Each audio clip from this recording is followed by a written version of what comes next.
10th and 12th ஸ்டாண்டர்டுக்கு public exam date already announce பண்ணியாச்சு.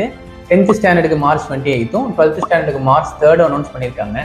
Date announce பண்ண நேரத்துல இருந்து நம்ம பேரண்ட்ஸ் நம்ம பசங்கள்கிட்ட சொல்லக்கூடிய டயலாக் தெரியுமா? படிடா ஒழுங்கா படிடா. என்னதான் மாங்கு தொண்டை தண்ணி வத்த நம்ம சொன்னாலுமே நம்ம பசங்களோட ரியாக்ஷன் தெரியுங்களா? இதெல்லாத்தையும் பார்த்துக்கிட்டு நம்ம பேரண்ட்ஸ் என்ன ரியாக்ஷன் கொடுப்பாங்கன்னு நினைக்கிறீங்க?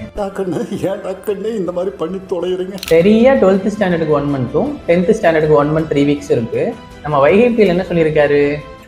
எந்த ஒரு விஷயத்தையும் பிளான் பண்ணாம பண்ணா இப்படித்தான். பிளான் பண்ணி பண்ணணும். இன்னிலிருந்து பிளான் பண்ணுங்க, ஷெட்யூல் போடுங்க, டைம் டேபிள் போடுங்க, ரிலாக்ஸ்டா ப்ரிப்பேர் பண்ணுங்க. ரிப்பீட்டடா கேட்கக்கூடிய இம்பார்ட்டன்ட் கொஸ்டின்ஸை மார்க் பண்ணி வச்சு படிங்க. படிச்சா மட்டும் போதுமா அப்படின்னு பார்த்தீங்கன்னா, revision is the key to success. நல்லா ரிவைஸ் பண்ணுங்க. தென் ஹோம் ஃபுட் சாப்பிட்றது இந்த நேரத்தில் ரொம்பவே முக்கியம். அடிக்குவேட்டான ஸ்லீப் முக்கியம். தென் மினிமலான ஒரு ஃபிசிக்கல் ஆக்டிவிட்டி, ப்ரீத்திங் எக்ஸசைஸ்லாம் பண்ணும்பொழுது அந்த எக்ஸாம் ரிலேட்டடான பியர் நமக்கு போகும்.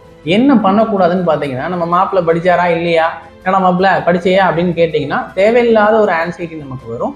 அதை அவாய்ட் பண்ணிடுங்க. தென் செல்ஃபோனோட யூசேஜை குறைச்சிடுங்க. வேற என்ன சொல்லலாம்?